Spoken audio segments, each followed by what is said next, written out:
nagpakilalang isa daw albularyo at may mga anting-anting. Pero grabe ang galit niya kay Father Darwin. Minumura pa si Father Darwin at ito ang bahagi sa kanyang pahayag. Hilak-hilak mo, ngaw-ngaw-ngaw-ngaw mo, nga akong giyatak-yatakan ang iyang pagkapare. Grabe mo, gusto ko niyo pat yun. Yun, sabi niya, grabe naman kayo, gusto ninyo akong papatayin? Sino kaya ang papatay? Oh, sino ba ang nag-message? At una, may mga anting-anting siya. Nakapost pa sa kaniyang Facebook. Hawak niya ang high-powered.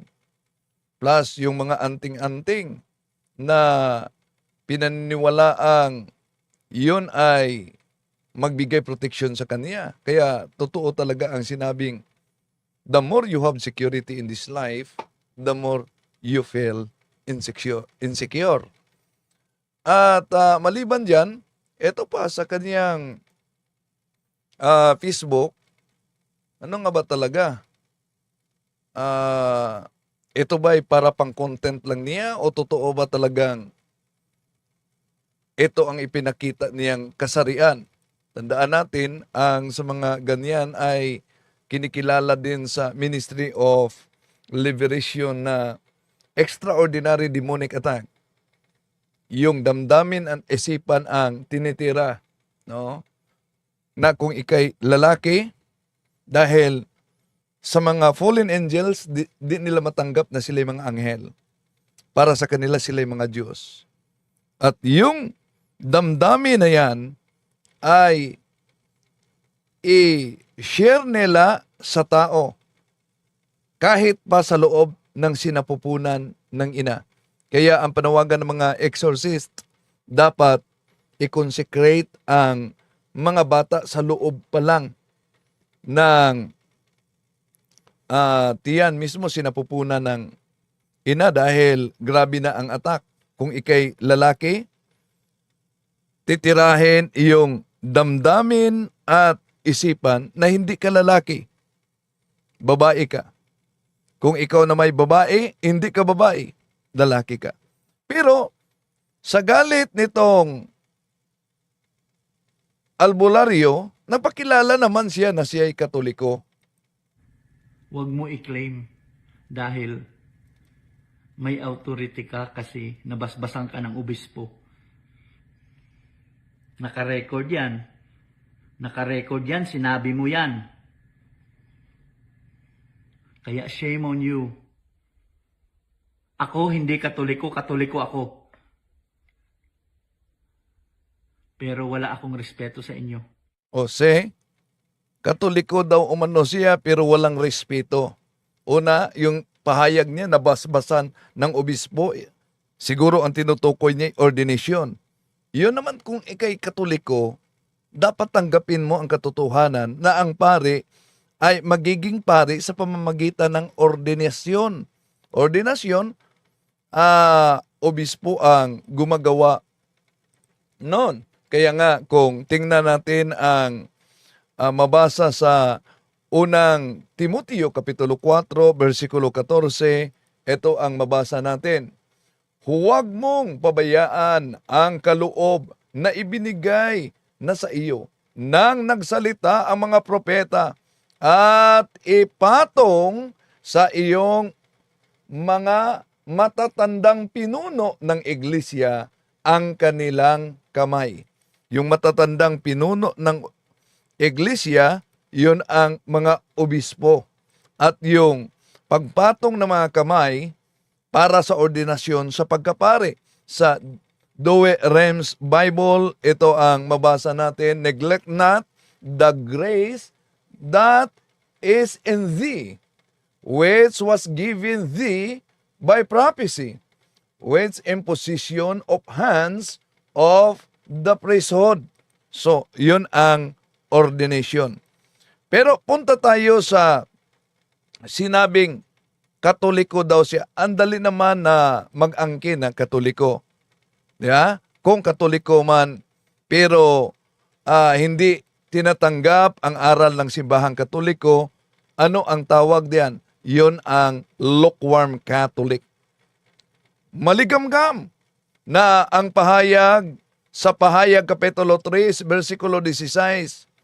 Kaya nga, sapagkat ikaw ay maligamgam, lukewarm, hindi malamig o mainit, isusuka na kita mula sa aking bibig. Grabe pala ang lukewarm. Isusuka mula sa bibig ng Diyos. Kaya mga mahal na kapatid na nagsubaybay ngayon, kung ikaw ay nagpakilalang Katoliko, dapat hindi ka maligamgam o lukewarm. Dapat tayo ay mamuhay na ayon sa pananampalatayang tinuturo talaga ng Santa Iglesia Katolika Apostolika Romana. Dapat kung ikay nagpakilalang Katoliko, ang iyong kilos, ang iyong pananalita, dapat naaayon sa aral ng simbahang Katoliko. Tandaan natin sa pananampalataya ng ating mga ninuno ni James Cardinal Gibbon sa pahina 30. Anong sinasabi? Nalulungkot kaming ipagtapat na ang kabulukan sa moral ay malimit na nasusumpungan sa sinapupunan nitong mga nagsasabing sila'y Katoliko. Di natin may ipipikit ang ating mga mata sa harap ng katotohanan na marami sa kanila hindi nabubuhay ayon sa ipinag-uutos ng kanilang iglesia, kundi bagkos nagiging sanhi pa ng kalungkot-lungkot na iskandalo. Dapat ang iskandalo'y dumating, ngunit sa aba nila'y nagiging daan ang mga ito. Tinatanggap ko rin ang mga kasalanan ng mga Katoliko'y lalong karimarimarim sa mata ng Diyos kaysa mga kasalanan ng mga nahiwalay nilang mga kapatid, sapagkat maraming grasya ang sinasayang nila. Iyon ang sabi ni James Cardinal Gibbons. Kaya kung ikay Katoliko at umaangkin na Katoliko, dapat hindi lamang umaangkin na Katoliko sa pangalan. Dapat ang ating kilos, ang ating pananalita, ang ating pamumuhay ay naaayon talaga sa turo ng Santa Iglesia Katolika. Mas mabuti pa na hindi tawagin mo ang iyong sarili na Katoliko kung ikay lukewarm Catholic. Bakit? Alam niyo mga kapatid, sa araw ng paghukom, hindi makakatulong ang pag-angkin mong Katoliko ka sa salita lamang. Dahil ang Diyos, ayon sa Hebreo Kapitulo 9, versikulo 27, huhukuman bawat isa sa atin sa araw ng paghukom o kaya sa particular judgment kung namumuhay ba tayo batay sa turo ng Santa Iglesia Apostolika Katolika Romana at hindi batay sa pagpapakilala natin na tayo'y isang Katoliko. Ang nag-aangkin na Katoliko, ngunit hindi sumusunod sa aral ng simbahang Katoliko, anong tawag niyan? Sa sa pahayag, Kapitulo 3, 16. Lukewarm Catholic. Ang tawag niyan, lukewarm Catholic, nominal Catholic.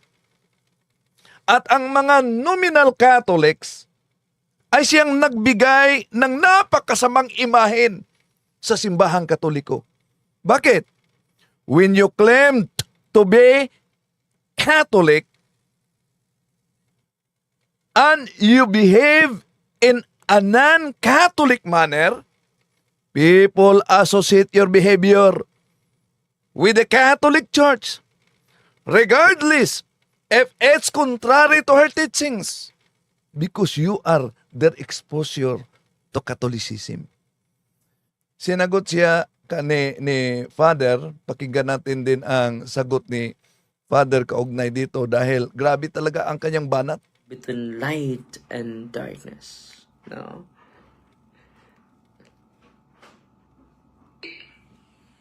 Playing victims. Misis mo nga pakasuhan ko. Pakasuhi ko!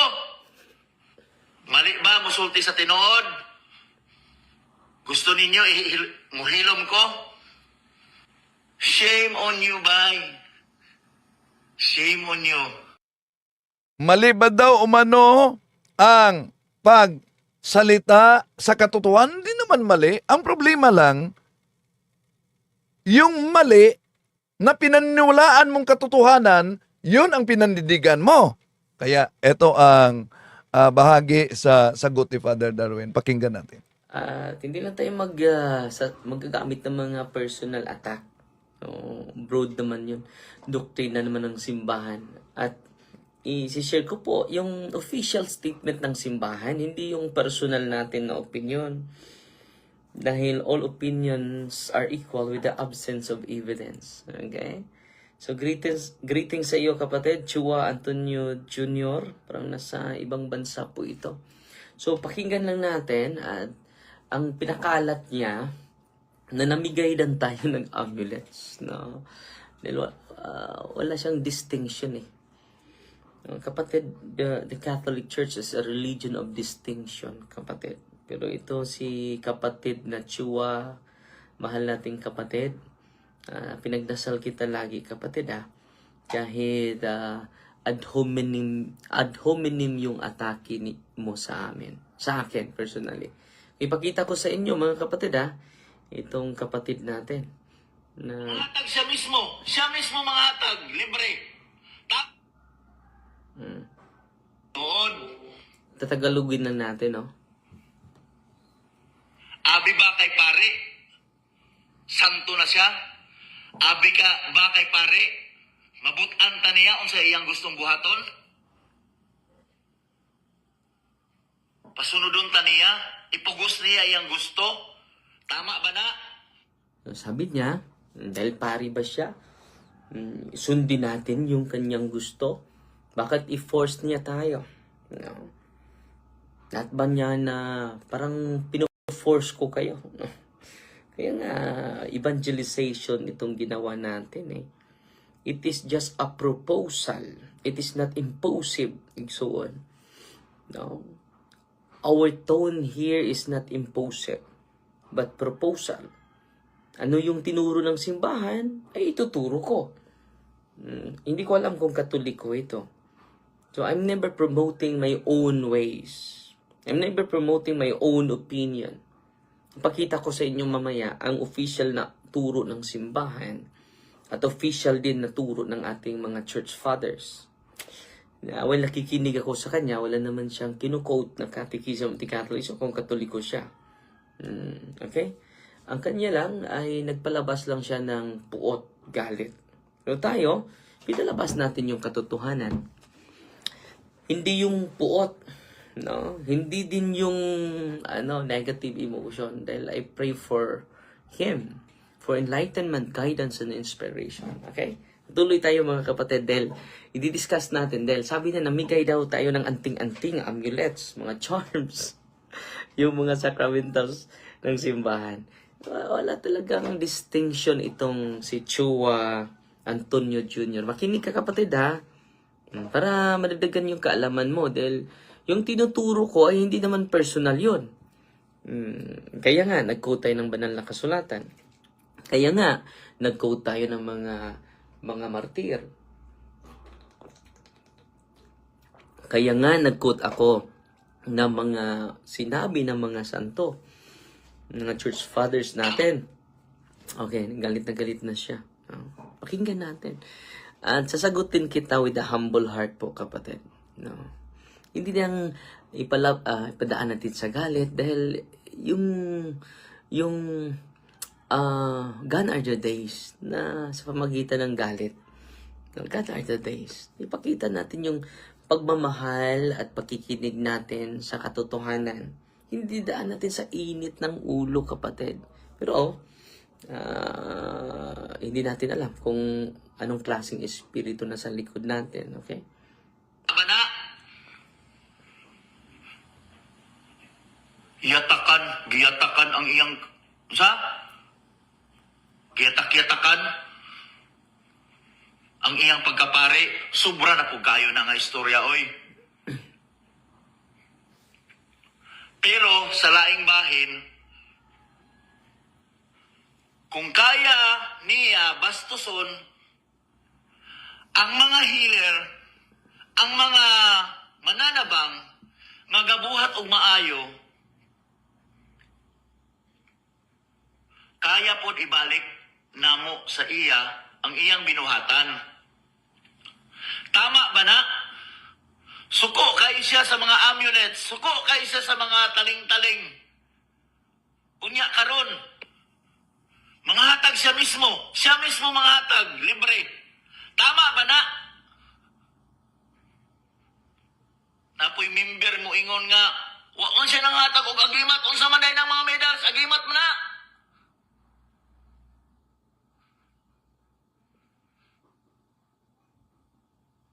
Unsa mo buta, bungol? Muna akong ginasulti. Ang punto niya dito, mga kapatid, namigay daw tayo ng amulets. Yung miraculous medal, no? Yung mga, i-discuss natin yung amulets, difference between amulets and sacramentals, ha? Dahil wala siyang distinction, eh. Yan ang kakaiba natin sa kanila, no? Gihagit jud kaniya, Father, kung unsa ka matinud-anon sa atong tinuhuan isip usa ka pari, perting paniyang panaway o lagot sa imuha. Unang-una, hindi naman tayo nagagalit sa sa amulets. Dapat i-renounce yan, sabi natin, no? Nasaktan lang siya dahil sinabi natin yung katotohanan. Dagdagan pa natin yung katotohanan, mga kapatid, ha? So, namigay daw si Father Darwin ng amulets, no? Huwag na kayong magpakabingi at bulag, no? Yung binibigay ni Father Darwin na medal, ay anting-anting yon. Yung binibigay ni Father Darwin na sa lahat ng mga kapatid natin, huwag lang tayo magkomento ng mga negative dahil papasukan tayo ng kaaway natin, di ba? So let us answer him with truthfulness base sa katotohanan, kapatid. So hinikayat ko po, hindi naman maganda na magkomento tayo ng mga negative sa mga kapatid natin na nabulag pa sa katotohanan, okay? Pero sasagutin natin siya punto por punto. So ang topic natin ngayon about amulets and sacramentals. What's the difference between amulets? Makinig ka, kapatid na tsuwa, ha? Antonio Jr. Hindi ko alam taga saan siya. Pero sasagutin kita. At pasalamat tayo, no, sa mga... It is a exchange of ideas, mga kapatid. But be sure that your idea is based on truth, not based on your personal speculation, not based on your personal reflection and meditation. Kaya nga magsagawa tayo ng kasagutan sa kanya, okay? Natutuwa ako sa kapatid natin. Ingon bawal. Nganong mga hatag man? Nganong mo gamit man ana? Nga bawal man kahana? Iyara istorya, iyara sab giguba sa iyang kaugalingon. Naay video. Ingon-ingon mo giyatakan ang iyang rights. No!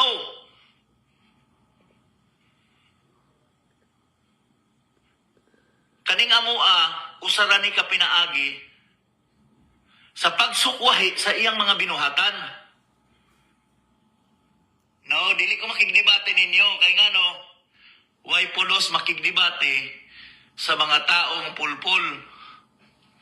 Kay matod pa sa Ginoo, mura ra kang nagpakaon sa maayong pulong dito sa mga baboy. Ayaw mo kasuko, kani ako dili ra ni content tinud-anay ni. Ito lang sa kanya ay totoo talaga ito. Hindi yung pa-content lang. Totoo talaga ito.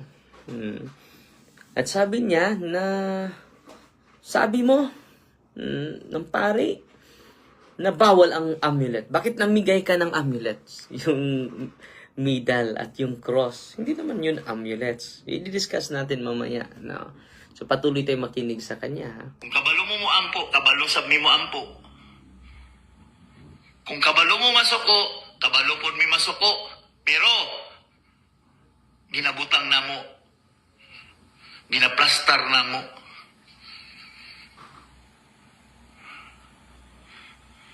Grabe mo, gusto ko niyo patyon. Kuyawa ba ninyo? Unsa mo? Ginoo? Wa magani gipapatay sa Ginoo ang yawa. Ako na hinoon kay ngano? So, unang-una kapatid, no, huwag lang kayo magsalita ng mga negative, ha? Sasagutin natin siya with a humble heart, not with arrogance. Arrogante siya magsasalita. Pagdasalan lang natin itong kapatid natin. So, huwag kayong mag-comment ng mga negative. Pakiusap po. Now, let us, our words reflects who we are. No? Hindi tayo tutulad sa kanya, ha? Patuloy lang tayo. Di po na ang inyong leader.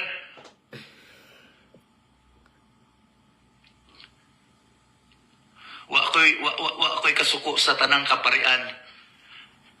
Kana ra inyong leader, akong gikalagutan kay ngano. Siya ang gahimo og kagubot. So, galit-galit na siya dahil ako daw yung dahilan sa grabe na kagubot, kalituhan, kaguluhan. No? So, galing sa kanyang bibig, galit na siya. No? But, okay lang. Hindi kita mapigilan na magalit. Pero hindi ka din makapigil sa amin na magsasalita sa katotohanan. Okay? At katotohanan, yung mga sagot ko ay binabase sa mga church fathers. At ngayon, sasagutin pa natin itong kapatid natin. No? Okay.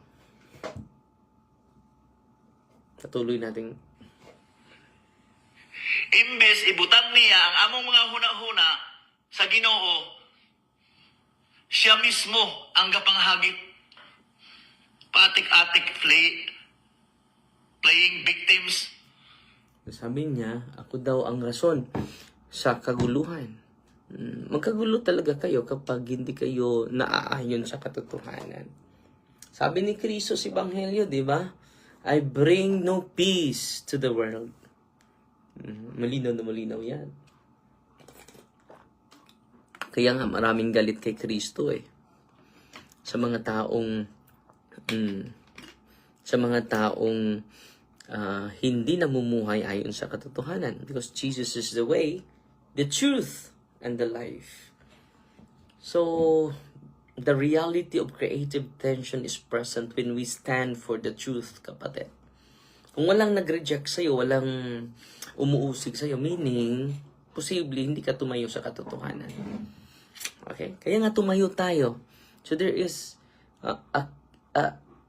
an ending tension between light and darkness. No?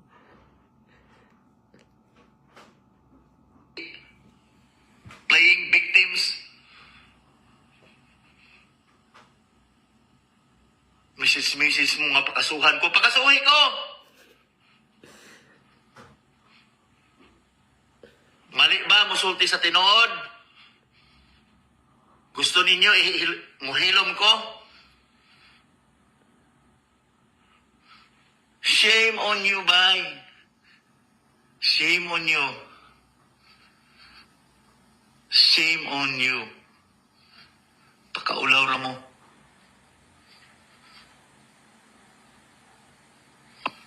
Wakoy alam. Yes, wakoy alam. Pero nakita na ko ang iyang mali. Ang iyang mali, sobraan kay siya kambugiro. Kamupod mga tunto. Tunto mo sa pagsabot.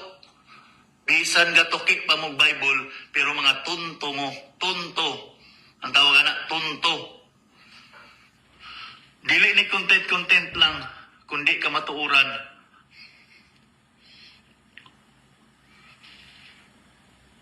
Hadlok-hadlokon ko ninyo nga inyong kumpatyon, inyong kong kulatahon.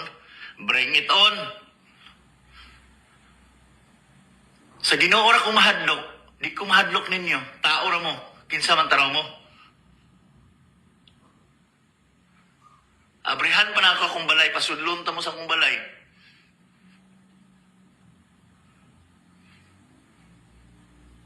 Ang problema, kung makasulod lagi.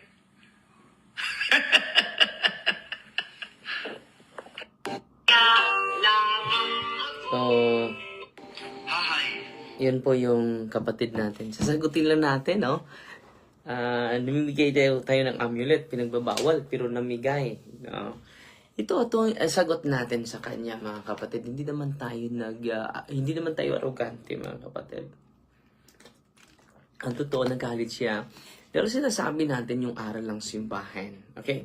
Punta na tayo sa aral ng simbahan, mga kapatid, ha? Ito po ay hindi personal na opinion, kundi katotohanan lang. Okay? Truth hurts, but it doesn't harm. Okay? So, punta muna tayo. Dapat alam mo yung difference between sacramentals and amulets, kapatid. So, itong amulets, punta muna tayo sa amulets, mga kapatid, ha? Ano bang sabi ni Saint Augustine dito? Ako po, kahit pari na po ako, hindi po ako gumagawa ng sarili kong opinion, Brother Chua Antonio Jr. Binabatay ko lahat sa aral ng ating inang simbahan. Okay, St. Augustine on Christian Doctrine, Book number 2, chapter 20. Anong sabi niya? Unto this class belong all amulets and cures. Yung amulets, magkaano pala? Magkapagaling. Which the medical art condemns. So, yung mga medical doctors condemn amulets and their healing. Whether this consists in incantations, yung mga incantation nila, or in marks which they call characters, or in hanging or tying on. So, isusuot nila and then ilalagay nila sa kanilang katawan. Or even in dancing in a fashion certain articles, either on man or beast, not because the demons are seized in these practices, but because they deceive men from them. Ano? They deceive man from them to make them believe that such things are of any avail for health or safety. So, yun mga kapatid, for safety, for protection, for health, the Doctrina Christiana number 2, Post-Nicene Creed, First Series, Volume 2. Anong kahulugan nito, mga kapatid? No? He condemns such practices not because demons necessarily perform real effects, but because they deceive people in trusting something other than God. So saan na sila maniwala? Sa kanilang amulets. No? Amulets are not true medicine. So ito yung elaboration sa reflection ni St. Augustine. They belong to the realm of superstition, not science nor faith. So yung ginagawa at sinusuot mo, kapatid, it is not based on science or faith. They claim healing or protection through magical signs. So yung effect pala nito, magical signs. Ako, nagbabasa ako kahit pari na ako. Hindi ako nagre-rely sa sarili kong opinion. Asensya na po kayo. Not through God's providence or natural causes. Ang Panginoon established on natural order. The danger is deception. So bakit ba sinisirawalat ni Father Darwin? Para hindi tayo ma-deceive. Yan ang objective natin. Hindi makipag-away, kundi sa pagsasalita lang sa katotohanan, kapatid. I pray for you always. I bless you always, Brother Chua. And I understand well, saan galing yung galit mo. Just increase our knowledge about the teachings of the church. The belief in amulets' power leads a person into false religion, superstitious damages the soul by misplacing trust. So, yung mga patutuon natin, it will damage our soul. Kaya nga, sinasabi natin. Bakit sinabi natin yung katotohanan? Hindi ko gusto ma-damage yung kaluluwa natin. Period. Yan lang yung rason natin. Yan lang yung objective natin. St. Augustine contrasts superstition with a faith that relies on God's will and grace, not on objects or formulas. No?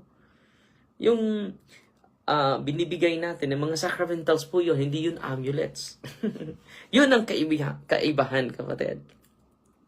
Punta naman tayo ni Saint John Chrysostom, one of the great church fathers and renowned preacher. Makinig ka sa kanya, kapatid, Hindi po ito personal na opinion ko. Nagbabatay lang ako sa turo ng ating mga church fathers.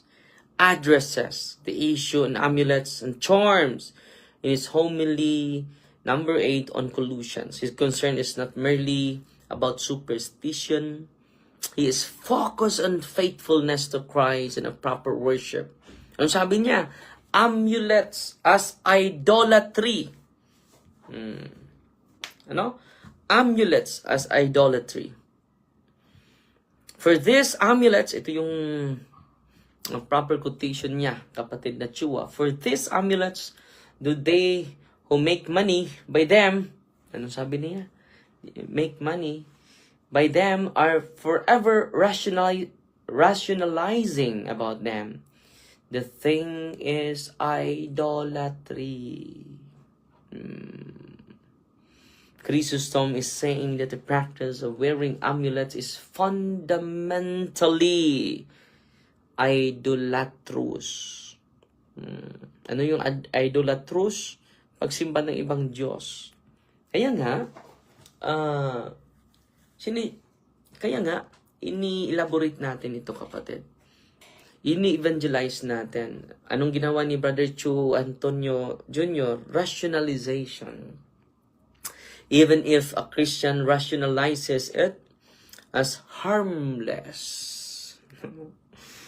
or even profitable for others, makapera, it substitutes magical protection for faith in God. So, ang ganda, no? Hindi natin i-rationalize na harmless ito. Dapat ang palaguin natin, kapatid, yung ating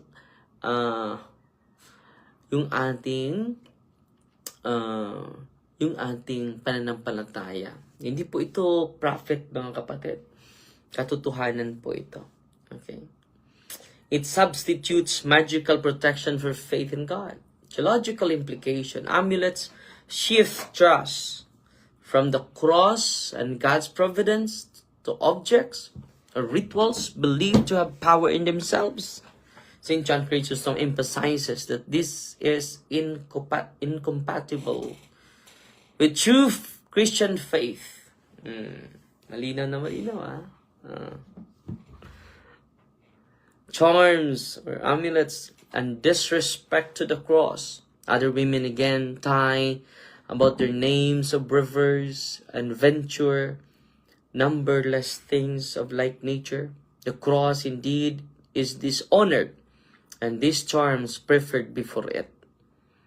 Tinungkulugan nito, by seeking protection or benefit from these charms, people elevate them above the cross. So focus tayo sa cross. Yun po yung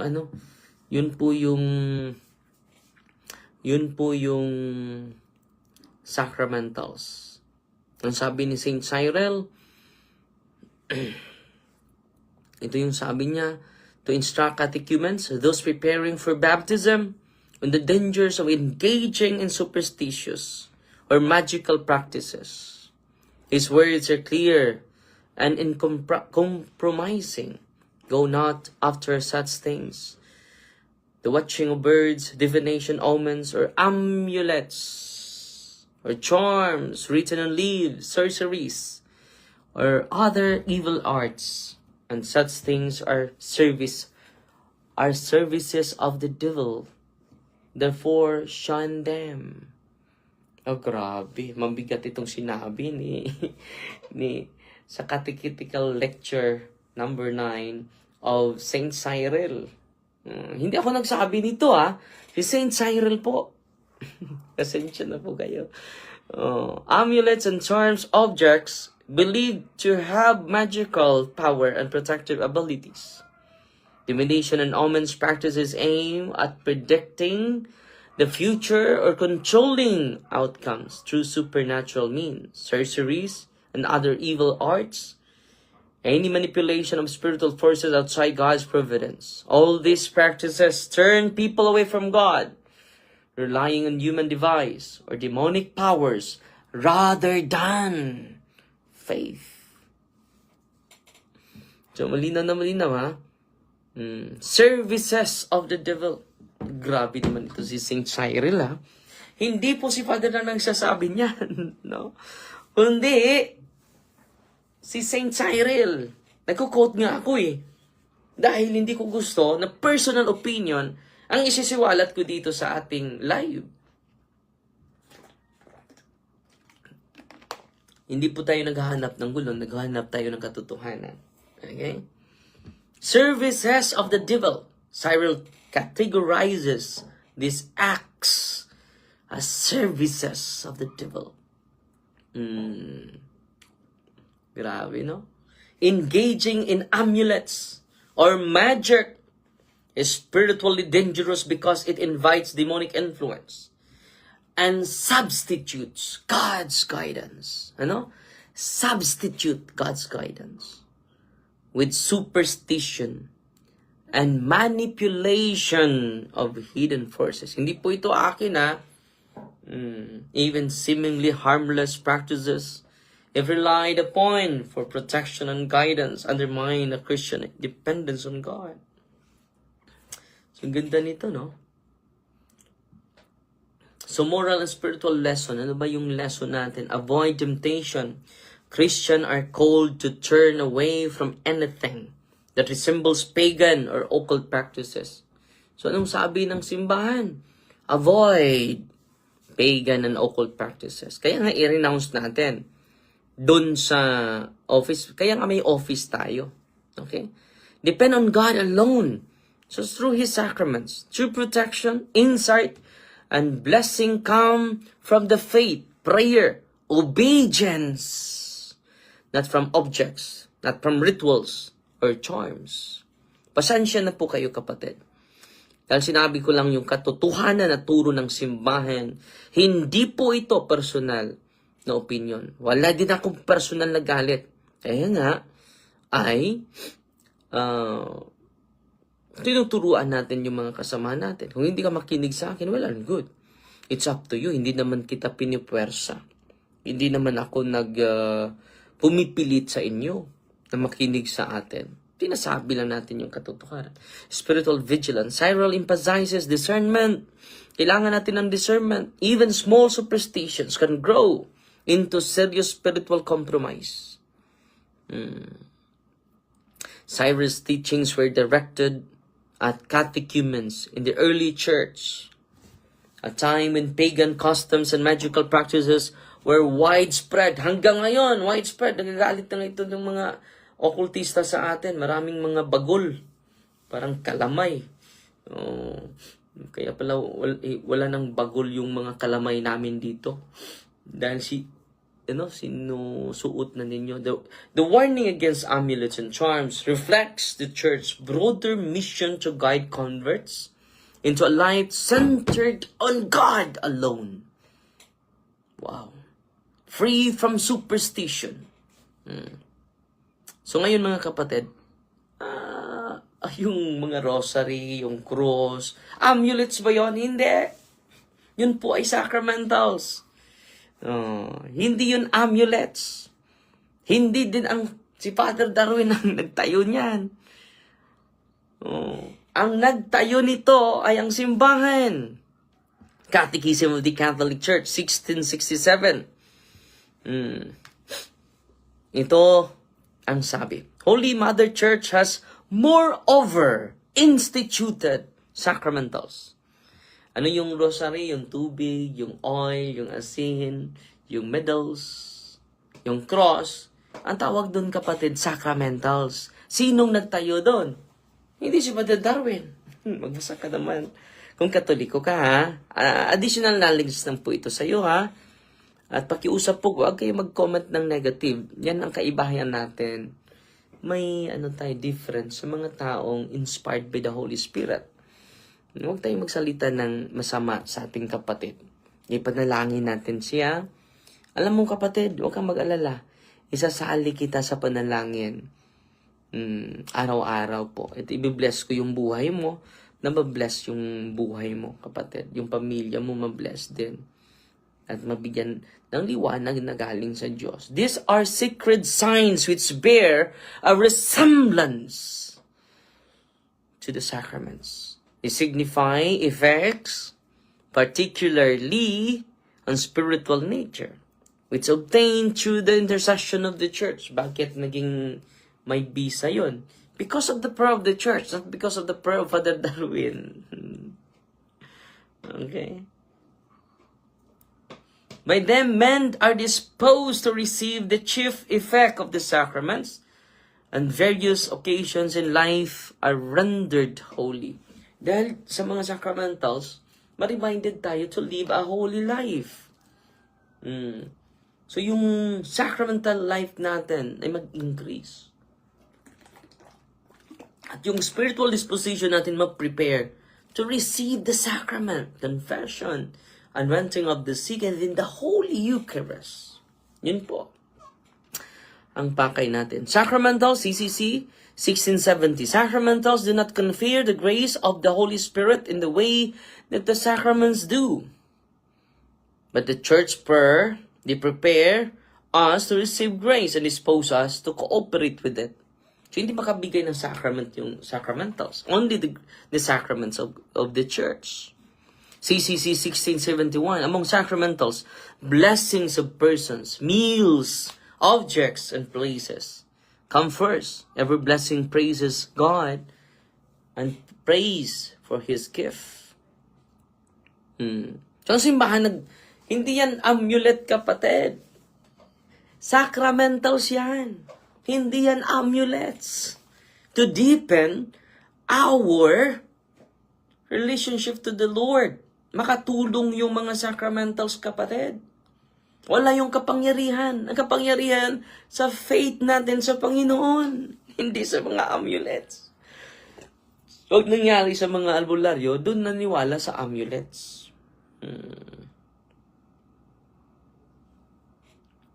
Okay. Canon law. Nandun naman tayo sa canon law. Sacramentals are sacred signs by which effects, especially spiritual effects, are signified in some imitation of the sacraments and are obtained through the intercession of the church. So, kailan natin maging sacramentals yan? Through the prayer of the church, mga kapatid. Through the intercession of the church. No, Canon 1167, the Apostolic See alone can establish new sacramentals, authentically interpret, does already receive or abolish or change any of them. So ang Apostolic See lang ang magsagawa ng sacramentals. Sino bang gumawa ng Apostolic See sa inyong amulets? Wala! So, yung amulet nyo ay hindi galing sa Apostolic See. Bakit kailangan natin makonect sa Apostolic See? Bakit? Bakit kailangan natin makonect? Dahil nandun yung susi kay Kristo eh. Matthew 16:19-20. Nang sabi niya, ikaw si Pedro, ibibigay yung susi sa karyan. Ang ipinagbawal mo dito sa lupa, ipinagbabawal ko din sa langit. Ang ipahintulot mo, kailangan na Apostolic See. Alone can establish new sacramentals. So ngayon, yung amulets mo, yung sacramentals ba yun? Hindi. So yun, kapatid. No, mag-ingat tayo eh. I hope before we discuss anything, we understand the difference. Dahil walang difference eh. Yung amulet mo, may prayer ba ng simbahan sa amulets mo? Wala. So magkaiba yung amulets at sacramentals, mga kapatid. Canon Law 1168, in confecting or administrating sacramentals, the rites and formularies The rites and formulas approved by the authority of the church are to be observed carefully. These canons establish the church authority over sacramentals, ensuring they are properly instituted and administered. So, anong sabi ng CCC, Canon Law 1168? Kailangan ang rites and formulas approved by the authority of the church are to be observed carefully. So, kailangan pare ang mag-pray niyan, hindi yung parang pari-pari. Pasensya ka na po kapatid na Chua, ha? Antonio Jr. Pasensya na kayo, hindi po ako nagagalit sa inyo. Clarification lang. Hindi po ako galit sa mga amulets. Sinasabi ko lang ang katotohanan, yung spiritual danger sa iyong buhay at sa iyong mga mahal sa buhay. Dahil marami po na pumupunta sa atin dito na mga merong amulets. Bago lang, last week, meron siyang sinusurrender ng mga amulets, kapatid. At grabe, pumuti yung mata niya during sa solemn diagnostic prayer of exorcism. Punta ka dito, kapatid, dahil tutulungan kita. Sana hindi close yung isipan mo. Sana hindi maging close-minded tayo. Sana hindi tayo open-minded tayo, kapatid. Let us continue to discern and let us ask for enlightenment of the Holy Spirit. Kung sa Panginoon to, patuloy natin. Kung hindi to yun sa Panginoon, anong grabe yung spiritual danger natin, di ba? So yan ang concern natin. Concern tayo sa mga albularyo. Mahal na mahal natin yung mga albularyo. Kaya nga, sinasabi natin, you will enjoy pagkasikat or fame. Famous tayo dahil may kapangyarihan tayong taglay, di ba? So, mas mabuti na ma-process mo na kayo. Wala namang bayad, kapatid. Dito sa natin, wala namang bayad. Libre naman lahat. Open yung office natin, kapatid na Chua Antonio Jr. Pero makatikais ka kung katoliko ka, ha? Unang-una, i-clarify natin, hindi tayo galit sa mga albularyo. Hindi din tayo galit sa mga mangkukulam. Iniibig natin sila lahat. Kaya nga, pasensya na kayo. May mga mangkukulam nagagalit sa atin. Pagpunta nila doon, ang daming demonyo sa kanilang katawan. At sabi nila, akala namin, Father, marami na po. No? Akala na, galit na galit kami sa'yo. Pakilamirong ka na pare. So, maraming mga masakit na mga sasalita, pero okay lang. Sanay na ako dyan, but pinatawad na kita. At pasensya na po na na-offend ka sa mga katotohanan na sinasabi ng simbahan, because the church is the pillar and foundation of truth. Not the church is firm and compassionate. Ang simbahan po is firm and compassionate. Hindi yan makukuha sa atin ng hindi natin ma-please ang simbahan. Hindi. No, because the church is the pillar and foundation of truth. Yung katotohanan, isasabi niya kahit hindi pa natin nagugustuhan. Because truth hurts, but it doesn't harm. May gara na sila, Father, kaya wala naman ka-talk sa laing lugar. So, next year, maglibot na tayo sa iba't ibang lugar, mga kapatid. Okay, yun ang bahagi sa pagsagot ni Father Darwin. Kaugnay nitong albularyo na talagang nanggigigil kay Father Darwin. At minumura si Father Darwin. Ipanalangin po natin sila para sa conversion, mga kapatid. Kahit pa kung nagpakilala sila na Catholic, yung sinabi natin, nominal Catholic, lukewarm Catholic, at dapat talaga yung sinabi ni Saint Anselm of Canterbury, Fidis Quaerens Intellectum, na ang ating pananampalataya ay makarating sa tamang pag-unawa.